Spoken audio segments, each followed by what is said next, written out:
There's people making six figures now that can't even qualify to buy a home. Hi guys. This is pretty much been Jonathon Daily.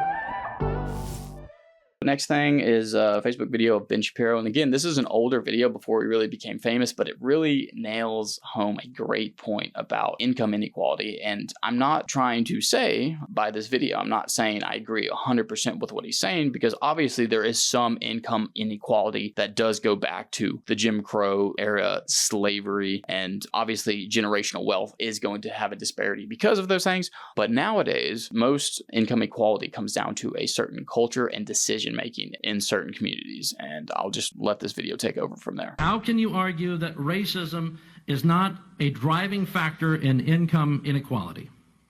Because it has nothing to do with race and everything to do with culture. And when you have a culture that doesn't,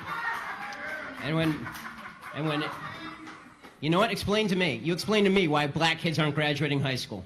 Explain that one to me.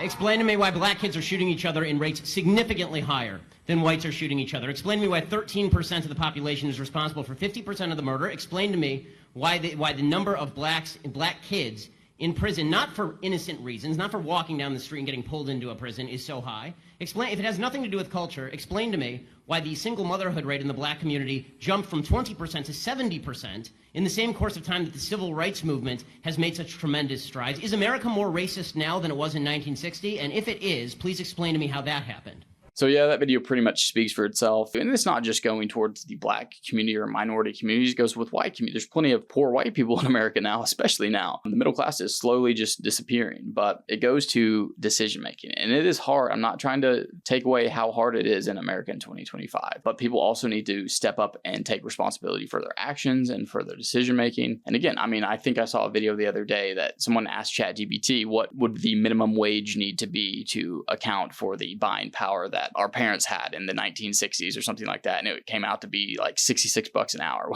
which is quite a bit of money. And it just goes to show you, it is true. I mean, there's people making six figures now that can't even qualify to buy a home because of how expensive the economy has become, inflation, etc. But it is what it is. People, we need to start being more transparent, and we need to start really being accountable, and don't just blame everything on racism. I know that's the easy thing to do, and everyone wants to claim that these days, but stop it. Just stop. For the latest in case updates, legal tips, news, and politics, make sure to like us on Facebook, follow us on Instagram and our other socials, and above all, subscribe on YouTube to get your dose of excellence on a daily basis.